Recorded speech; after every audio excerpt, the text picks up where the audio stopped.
Welcome to the Hearth Matters podcast with me, Catherine Lucas Damer, and my wonderful co host, Mrs. Erin Zuma. Today, our guest is Shannon Hayes, an author whose books are near and dear to my heart.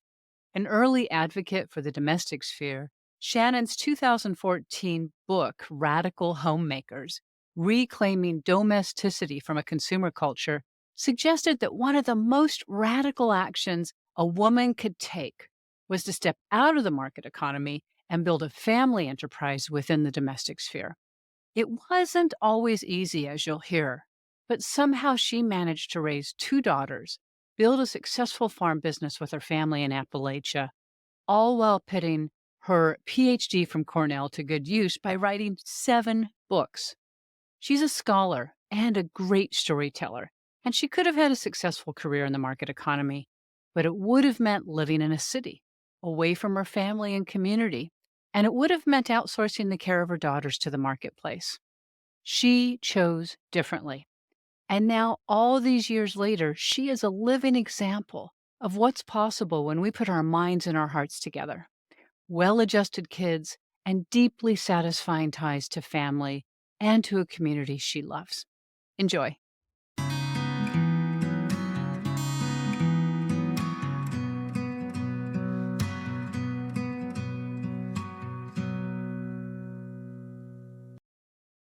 When Aaron and I coined the term householder feminism, my friend and longtime local food system advocate, Peter Ruddick, he immediately pointed me to your work and to a book you wrote 14 years ago. That must be hard to believe, called Radical Homemakers Reclaiming Domesticity from a Consumer Culture.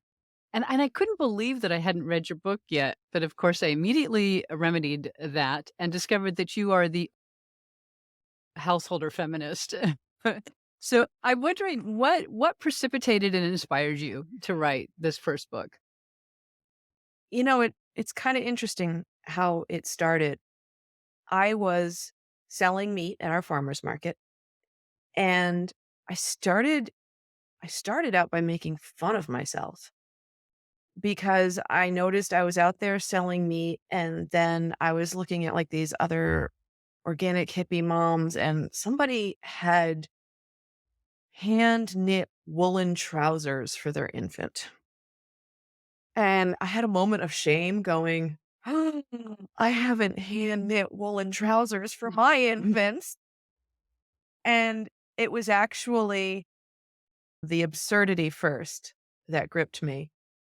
And I wrote a piece called Homespun Mom Comes Unraveled, where I talked about what I was observing, like this quest to be clean, to have good food, to raise our children in the freshest air with the purest water and the highest possibly nutrient dense, most nutrient dense food possible.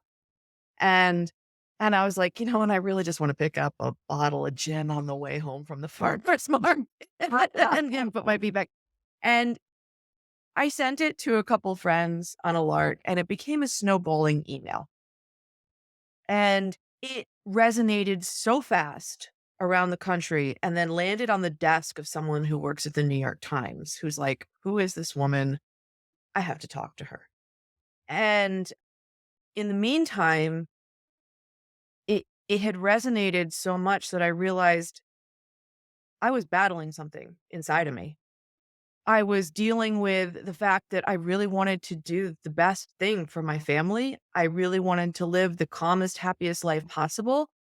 And when you see my humor come out, it's because there's pain. And the pain was that, how do I answer to my mother's generation, who was the one that really started to ask about that glass ceiling? And, I grew up in a household with two working parents, and I was a latchkey kid. And so I had a lot of cognitive dissonance. And that was why I wrote this snarky, snowballing email called Homespun Mom Comes Unravel. How I then was on a journey. I had to go on a quest to take this apart. How could I call myself a feminist and embrace these things that my mother thought were horrifying? I mean, I remember when I was a little kid and my grandmother gave me an old tea set that had been my mother's when she was a child, and I wanted to play with it, and my mother forbade me to touch it, like it was nuclear waste. Right? And I mean, I just thought it was beautiful. I thought the dishes were beautifully painted, and I loved the idea of sitting around. I loved the sound of the dishes.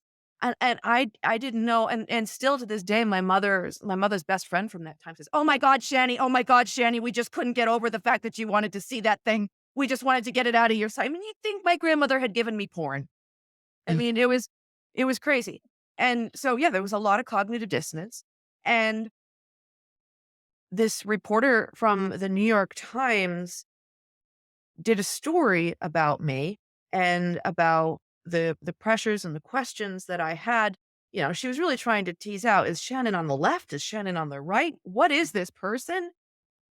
And it became a 5-minute national phenomenon where all of a sudden people were writing me to meet from all over the country. And I had a suspicion that if it was running the lead story in the lifestyles page of the New York Times, I'd probably hit a nerve. And I just put a little note up on my website saying, "Hey, does this sound like you? Do you want to talk?" Mm. And I had hundreds and hundreds of people write to me. Some people sent like really horrible things. but but I started sifting through and realized I found people in all different walks of life who were doing this.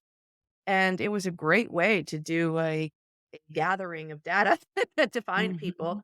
I read through hundreds of letters, and then I chose a number of them, and I put my one kid in a backpack and took the other kid by the arm. We bought Amtrak tickets and we traveled around the country. And we met these people, and I sat with them for hours and hours and interviewed them to try to understand what was this path that we were stepping on. And again, all ages, all income levels. And I began teasing it apart with just all the qualitative research methodology that I'd learned in grad school. I finally applied it to something I really wanted to know about. And it was very well received. You could say that, or, I got letters from I mean, I was accused of being anti-education, overly educated, anti-wealth, overly privileged, anti-religious, over-religious, anti-feminist, and overly feminist. Yeah, So my yeah. husband one day said, "Sounds like it was a balanced work." Right, right, that's He pleased right. no one. So I'm glad you think it was well received. It was a Yeah. very contentious time. I mean, people, it was a bit of a lightning rod book. Yeah, yeah. I Mm. mean, I remember this time vividly because I had started Farmhouse Culture in 2008. And some of the farmers I worked with early on were young families and radical homemakers. I live in the Santa Cruz Mountains, and so organic farming and all of that is, such a thing here. And, I really admired and the work that these young families were doing. I was buying vegetables for my products from them. But I also noticed that they were often exhausted and they were really struggling financially, and some of them even threw the towel in at some point. But you seem to have cracked the code with your family. And I'm wondering, what do you think was different about your situation or your strategy that allowed you to turn your farm and business into a sustainable family enterprise? It's a great question. And I think the one advantage that I had over everybody was I spent a lot of hours in a lot of households. And I Mm, was looking at balance of power. I mean, half the stuff that I saw did not go into the book. What went into the book was what was working. What I didn't write about, because I didn't want to hurt anyone or violate any confidentiality, was what wasn't working. mm, And I saw those interviews, those pieces, they didn't show up anywhere, but they informed me.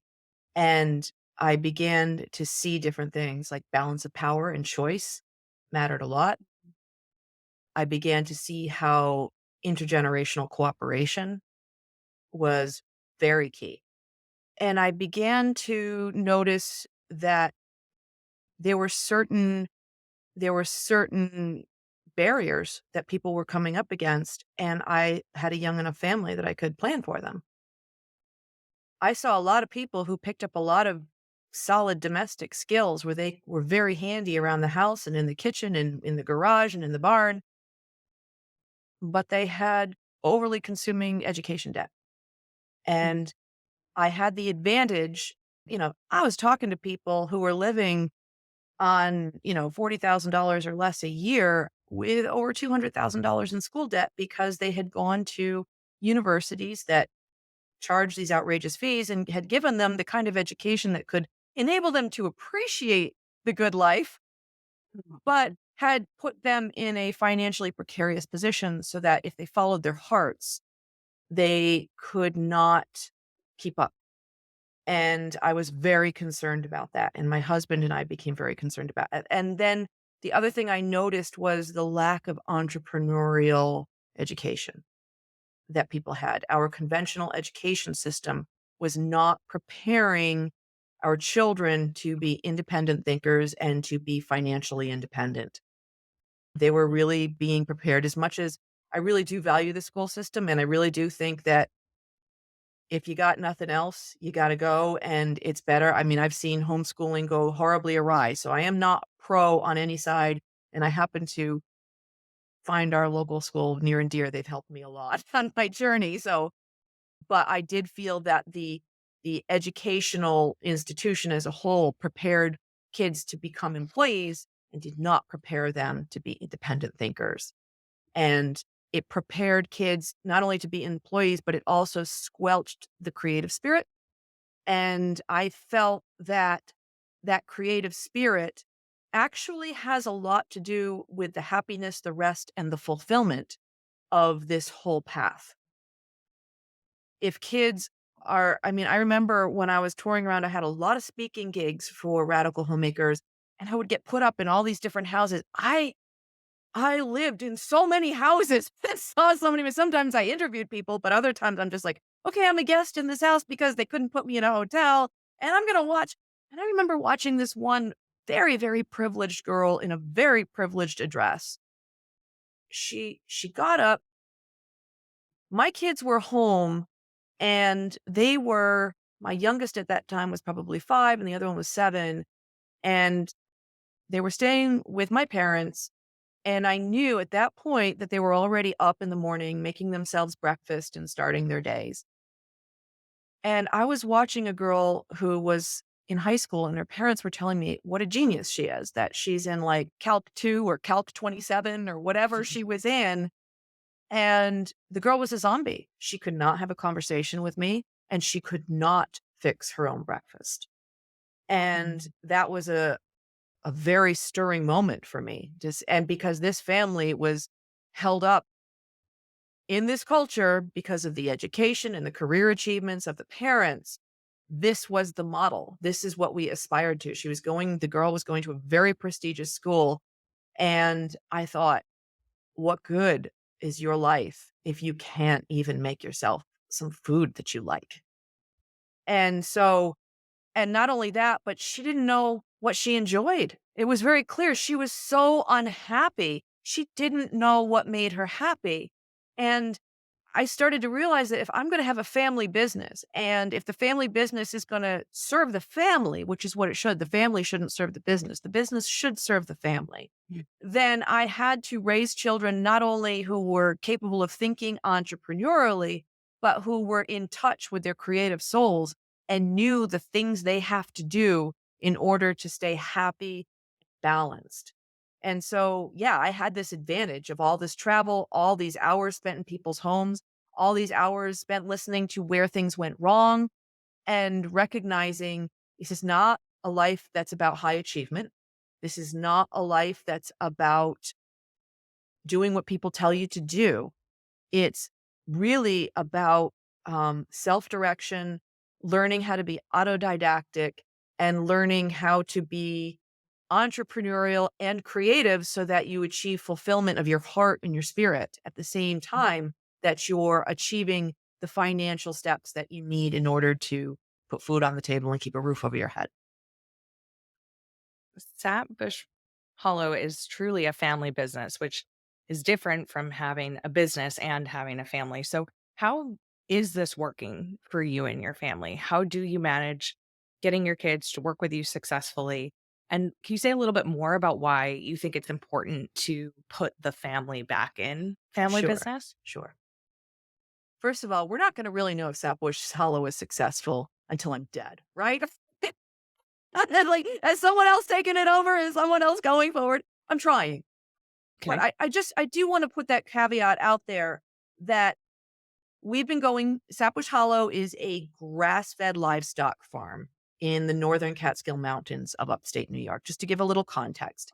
And when we acquired the farm in 1979, it was deemed non-viable. Oh, wow. And so it has been going now for over 40 years. We're heading on in 2029 will be our 50th year that we have continued in business. So far, so good. And um, I was a child who grew up on this farm, and I was aware because I grew up during the farm crisis, I was aware of what a precarious livelihood Mm. it can be. And I always joke that in my county, the schools were like trying to get kids off of farms as though there were like weeds in the spray line of herbicides. It was farmers were committing suicide. There was domestic violence. There was a lot of alcoholism.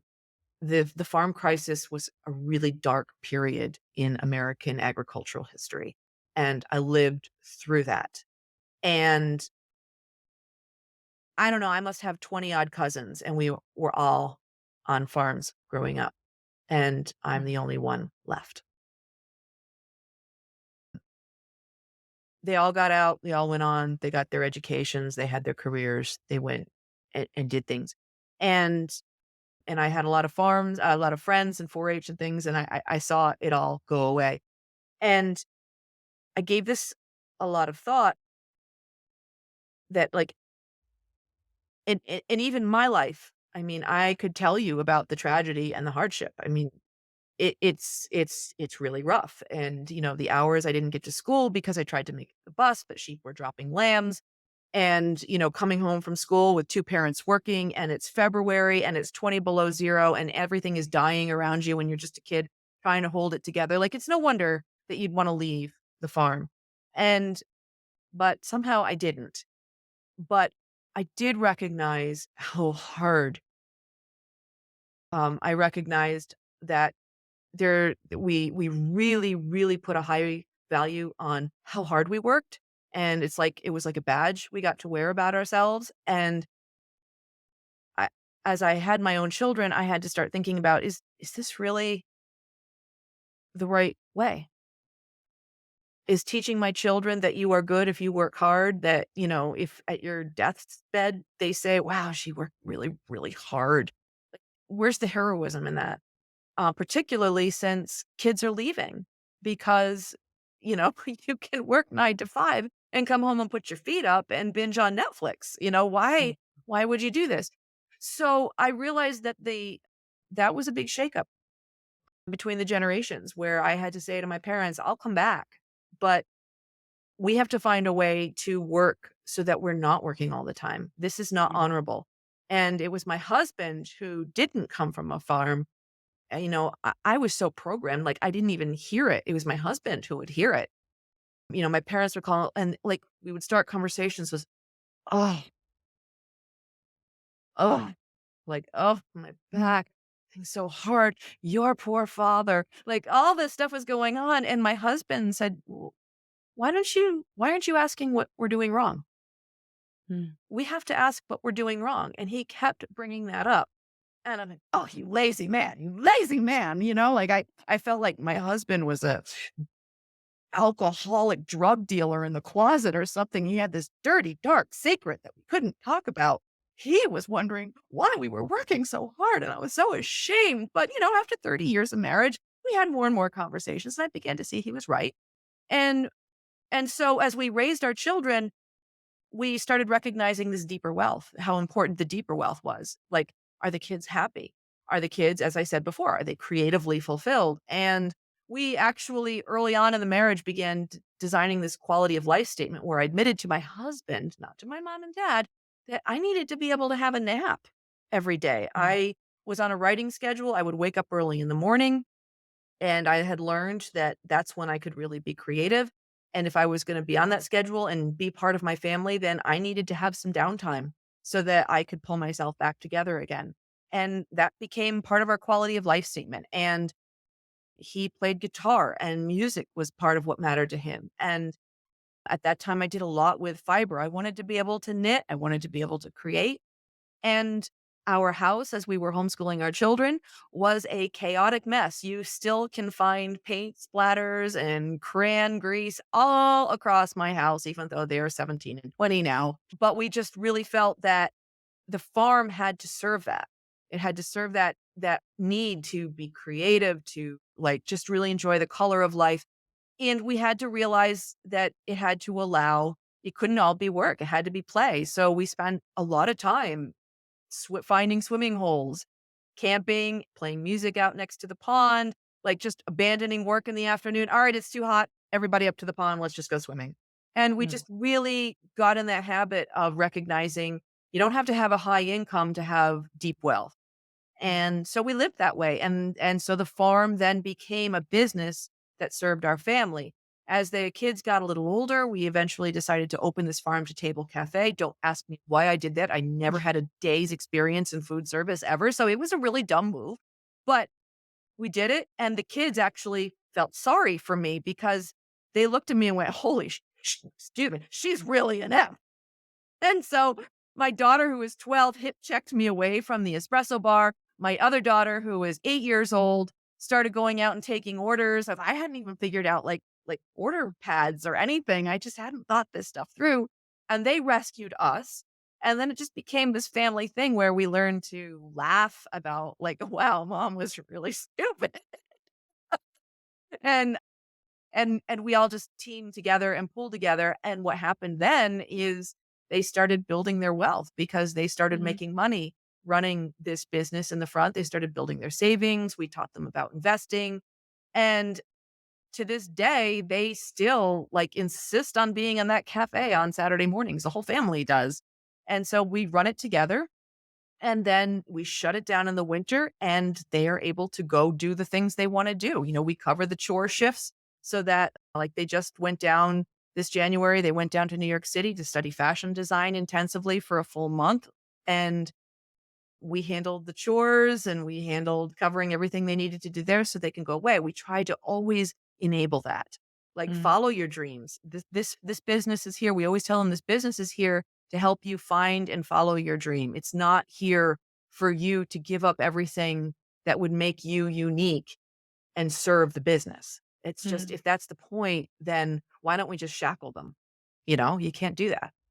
right. Yeah, well, that probably all these experiences led to your latest book, Redefining Rich, Achieving True Wealth with Small Business, Side Hustles, and Smart Living. And, once again, our work seems to be so aligned because Hearth Matters is really promoting the idea of, making a living while making a home as a means to a better life. But it does require a little rewiring of our brains, which includes redefining the concept of rich. I'm wondering, can you talk about how you did that? You've alluded to it, and how this approach enabled you to grow your wealth and build a better life. So just Okay. building on a little bit more of what you've already covered. Yeah, sure. Well, I started off from my victim niche, which was poor me. And the book really had its genesis one day crying on the floor of the cafe because we had just opened this cafe and I was in there in the morning frantically working, didn't really know what I was doing very well. And I was really upset because I was realizing that the insurance guy got paid, the feed company got paid, the labor got paid, everything, all the licensing got paid, everything else, everybody got paid, but I didn't. And I was really angry. And at the same time that I was angry, I was taking these quiches out of the oven and I spilled them down my front and burned my hands on the oven really badly. And I just got so fed up because that was all I had to serve to open at that point. And I just crumpled on the floor and it was like, 5 minutes to opening and I'm just sitting on the floor crying. Like, what have I done? And I had these burns and they're still the little marks. I know they're pretty gone now, but they look like shackle marks on my wrists. And I realized, thank goodness my kids were there. Like they picked me up, said, come on, mom, like help me clean up. And And I don't know what we got on to serve that day, but we found something to serve and we moved through. But we got to the end of that day and I realized I needed a retreat. And what we did was we just hung a sign on the door. We sent text messages out to everyone, basically gone fishing, and we disappeared. We just went a mile up the road out of cell service. And we pitched a tent and we spent 72 hours visiting every swimming hole within a 5-mile radius. And during that time, I spent a lot of time thinking and realized that I was I was wearing a hair shirt like it was a medal. I was still wearing that I'm a hardworking farmer. It's hard to be a farmer. Farmers are victims. We don't treat farmers well. And I had come to a point I believed it so much that I was standing in that cafe and we always joke that if you want a wine cellar, lock a couple farmers in a basement. And and I was like totally embodying that. And what I had recognized was if I was buying into that, it was becoming my reality.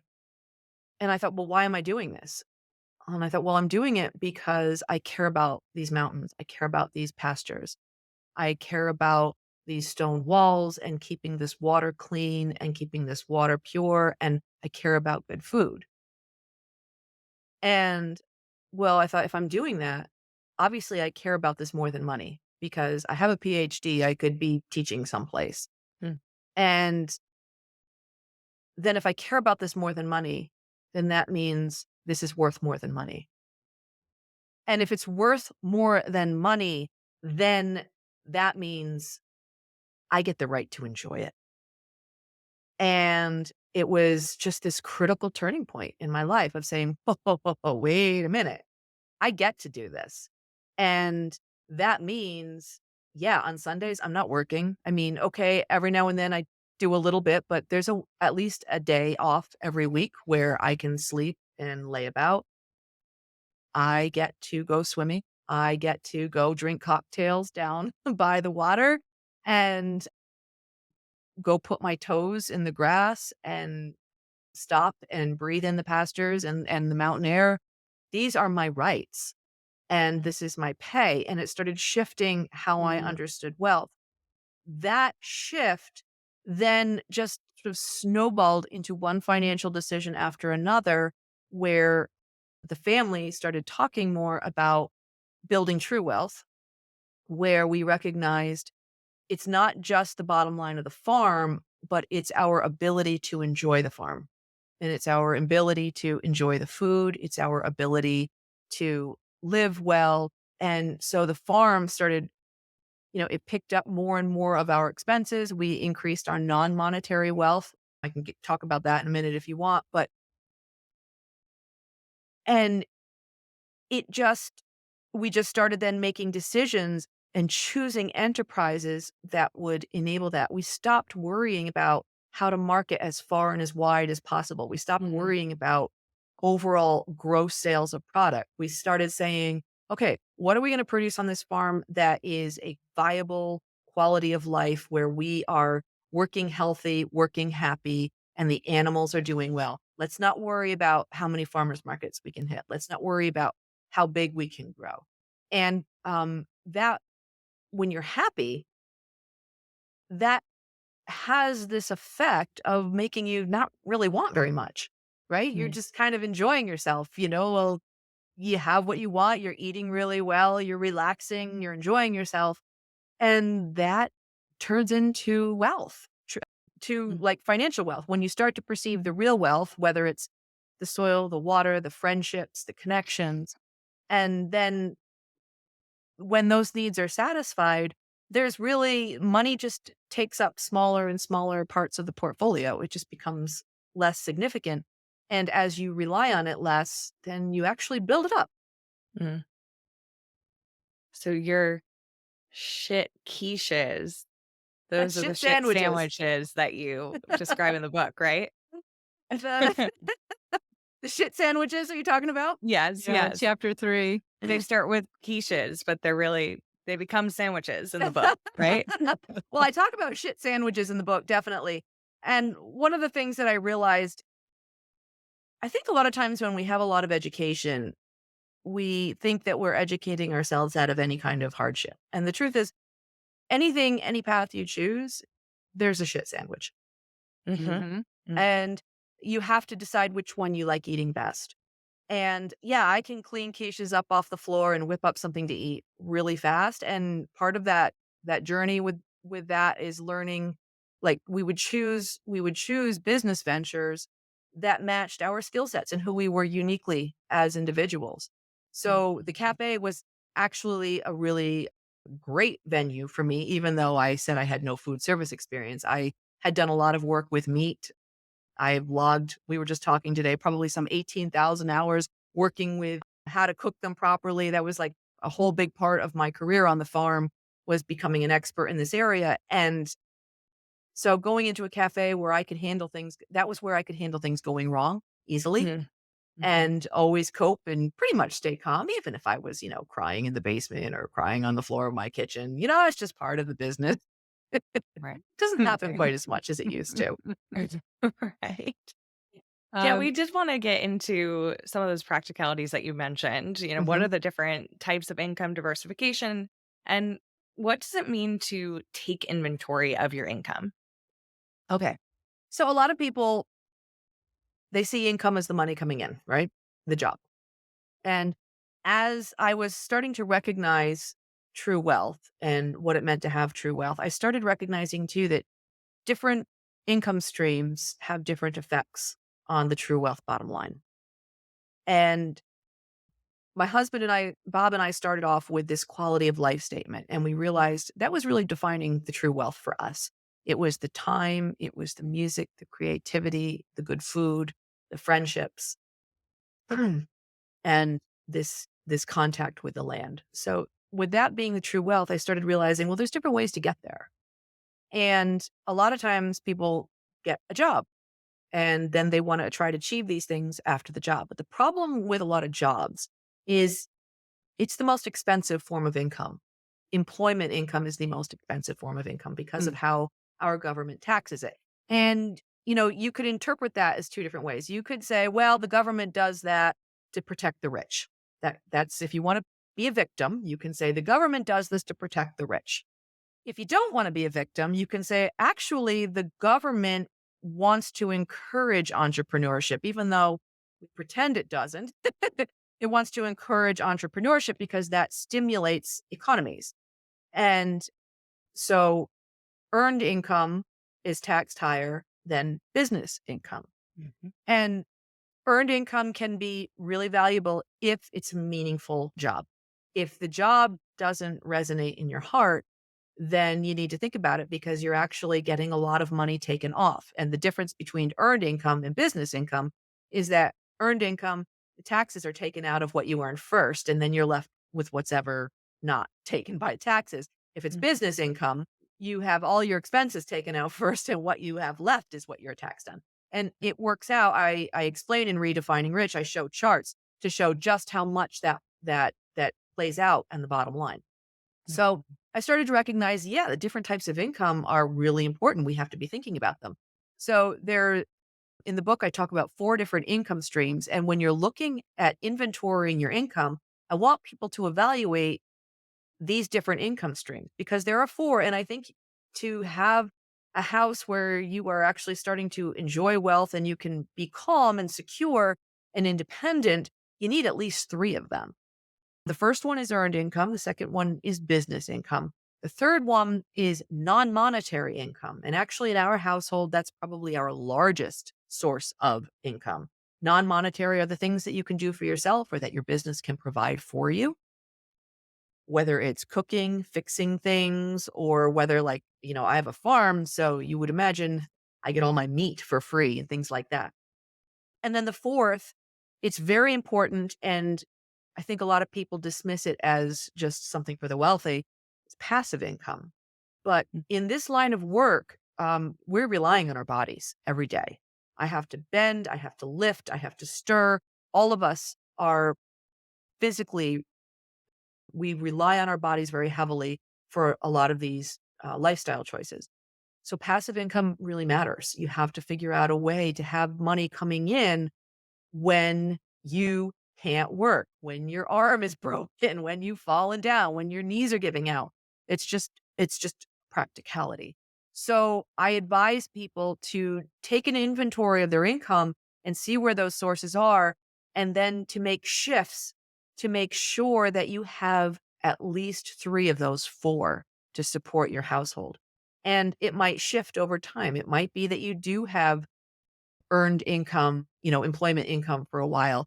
And then while you might use that to slowly shift over and get some more passive income and increase your skills in the non-monetary realm or use it to start a business.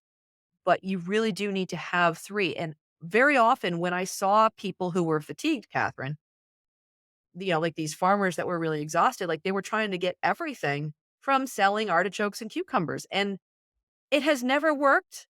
It has never worked. It's not that farming is broken today. It has never worked. Farmers always had multiple income streams. And for some reason, we got it in our heads after World War II that a farm should just be a farm, a farm, a farm. But I mean, read Farmer Boy. You can see it all right there. They were taking in lodgers. They were, Paul was shaving shingles in the wintertime, and then somebody was making butter. Another great way to observe it is a book, a child's book called The Ox Cart Man. There are multiple income streams always happening. There are the things you can do for yourselves, the things you do for pay, and then the things you can do for business, and then the passive income streams. So I'd like to say I invented it, but I really didn't. I just loved reading children's books.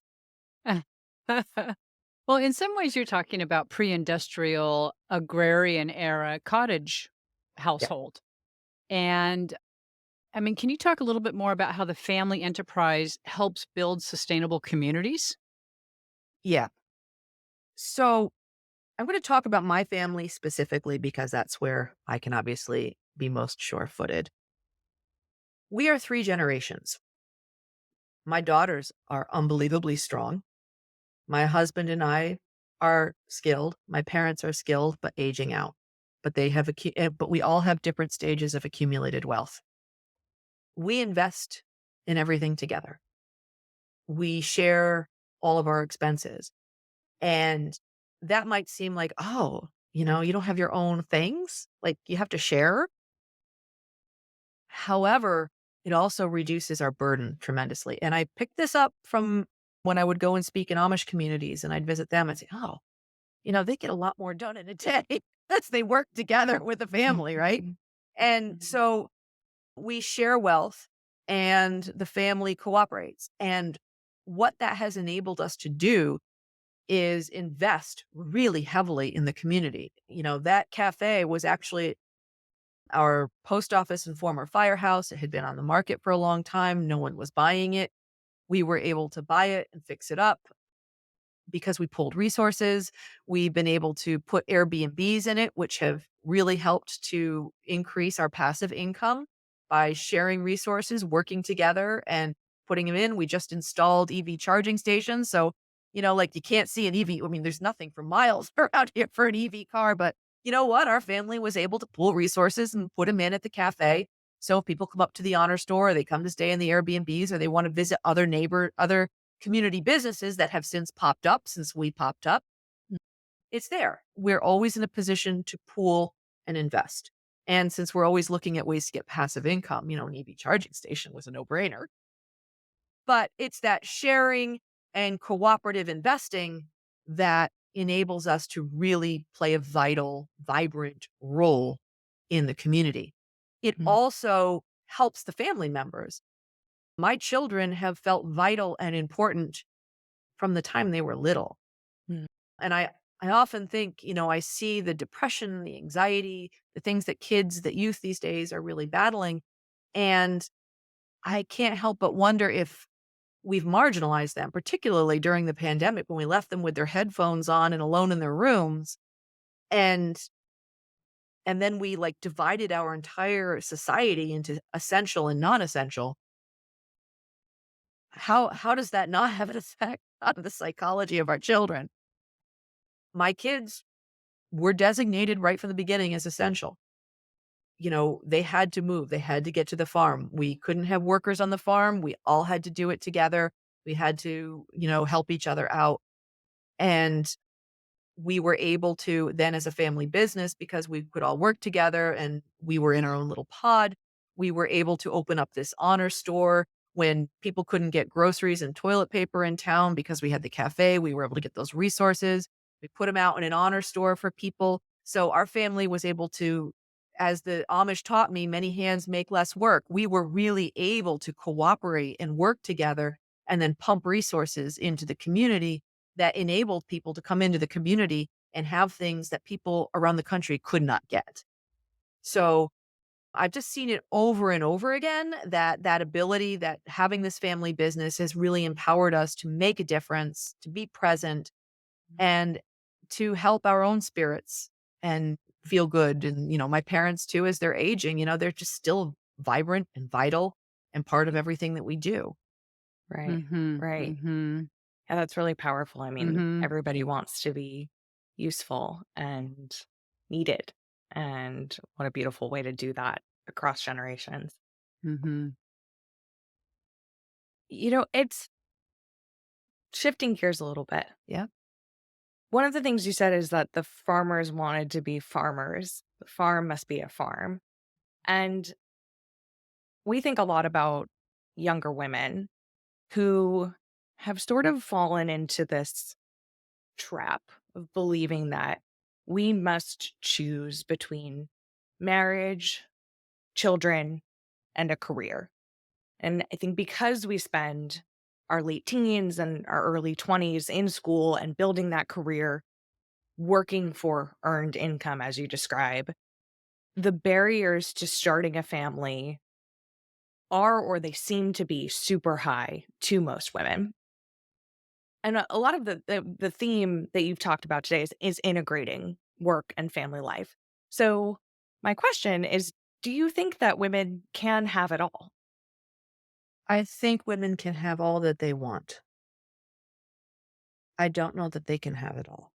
Mm, I'm I'm aging, and in my aging process, I'm questioning a lot of it. mm, Have I enjoyed what I've done? Absolutely. Do I look at my family and say every day that I spent with my kids was worth it? Absolutely. Do I still think that women get a rough road to hoe? Absolutely. Um, I really do think that we pick up a disproportionate share. I think that we carry the emotional burdens. I agree with it 100%. We are still looked at as the schedulers, as the ones who are responsible for our children's education, who are responsible for keeping the house or not keeping the house. Even when, I have like the best husband in the world and he's a great companion, it still is amazing how much falls to a woman. And as a result, we get so burdened, you can't shoot for the moon. mm, Now, I I took a path that said, okay, maybe I can't shoot for the moon, but I can build a life. mhm, mhm, But have I observed it? Yes. I have observed what our culture, I don't want to let our culture off the hook and say I figured out the secret sauce because we still have work to do. We have to keep that conversation going. I was just writing an essay this morning about being an expert. I was joking like, yeah, I just added up. I've put about 18,000 hours into meat and what it means to be producing and cooking meat, troubleshooting with meat, sustainable meat, all this hours and hours. And I was called for a job and they wanted me to say, are you an expert? I couldn't say it. I couldn't say, I am an expert and I can do this for you.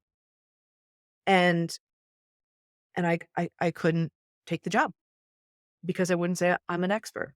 And then I started just on an intellectual query of why could I not say those words? And I've just been looking at what we ask of women and what we expect women not to do, like the cultural penalty of girls who are think too much of themselves, how our society likes to knock them down, and how we learn to be humble, and we always want to be likable and self-effacing and not get too ahead of ourselves. And at the same time, we just wanna be competent, competent, competent, competent, and, we take care of calling the dentist and rescheduling the therapist and making sure that our parents are taken care of.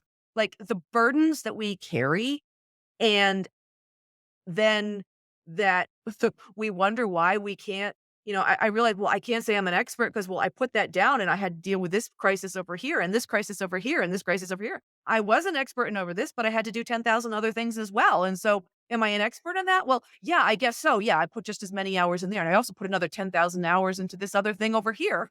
Like, you know, and so we're spread thin. Is it a great life? Yes. Do I think women are, the data has shown we're much more likely to survive widowhood. We're much more likely to build happy, meaningful lives. That is all really, really true. But I think it's a lot easier for a man still. And I think they can achieve more success on paper than a woman can. Mm. However, I think I'm happier. I think that I have not, we joked at the beginning, thanks for having me on because I'm not really good at, all the marketing and putting myself out there because I'm busy. But I have a 17-year-old and a 20-year-old who still like to crawl into bed and hug me at night. And the reason why I have a hard stop today is I am going to go down to the college campus and I am working with students down there because I want to. Mm. Kids who are struggling with math and writing. And I'm not a college professor. I'm not anything. I just like to help kids. And and they gather around and oh my God, they're like the most amazing kids. And I got in a little late last night because I went and had dinner with my parents. And I said, hey, I need you to cook for me tonight. And we just sat down at the farm. My dad made a simple lamb stew and we watched the light and we talked about the day. I mean, God, I am like happy. I am really happy. But sometimes do I wish I could have achieved more on paper? Yeah. I'm not going to lie. I think that it's still harder for women and if you want to achieve more on paper, I don't want to I don't want to say I don't care about the paper because we all got these educations and we all wanted to shoot for the moon. Mm. But do I think have I built wealth? Yes. Have I built success? Yes. Have I built happiness? Yes. I know that I'm prevaricating a little bit, but I think the discussion has to keep happening. We can't stop pushing on these issues. Yeah. Yeah. You're really talking about the joy and the happiness that comes with building interdependence into your life. And, one of the advantages that you have in the lifestyle you've chosen is that you can really contribute to your community meaningfully, like you're going to in a few minutes. And so I think we forget what an important gift that was in earlier societies, right? Before majority of women went to work in the market economy and no longer have time to contribute to the community. There've been Yeah. some real penalties there. I had a really interesting piece of hate mail years and years ago when Radical Homemakers came out. And it was from a man. And he said, you are a waste of your Cornell PhD. You should be on, you should be a professor. You should be serving on a school board. You should be on the hospital auxiliary. And you are choosing to retreat from society with your family and your farm. And you should not have had that offered to you because you are not giving back to society. And it was a great letter because I was able to turn around and say, oh, no, I'm a failure to you because nothing I do is of value to you. Mhm. and everything I do is invisible. It's not that it's a waste, it's that everything, almost everything I do is invisible. And so maybe that's really where the crux of the problem is. It is. I mean, do I contribute? Yeah, I know. I mean, I go down, I have to be at the cafe by 4 a.m. on Saturday mornings. And I unlock that door. And I swear to God, I hear voices from every generation that preceded me in that community saying, Shannon, you belong here this morning. Like, it's just it feels like to me to unlock that cafe and to cook for my community every week is a calling and it's a service, and I feel like it's religion for me. It is a service to the spirit and to my place, and Hmm. I wouldn't trade it for anything. I wouldn't trade it. But nobody sees what you do it for in the morning. They just know that there's fresh croissants. Well, market economy metrics don't know how to measure a No, they lot of the don't. work in the domestic sphere. And I just having these conversations, I hope will raise awareness around this idea, just a reframing that there are other metrics that are really important to discuss. And that's really what your book's about. And I just am so grateful for you, Shannon, for your work in the world, for the work you're going to go do in your community. I wish I could come have breakfast with you. I'm Someday. I am going to be in on the East Coast, I believe, in October. So I will make a point of getting to you if I make it out to the East Coast. But I'm just really appreciative of our time together today. Thank Wonderful. you. Thank And you. Erin, good luck. Thank you so much. Goodbye, everyone. And thanks for tuning in. We'll see you next time.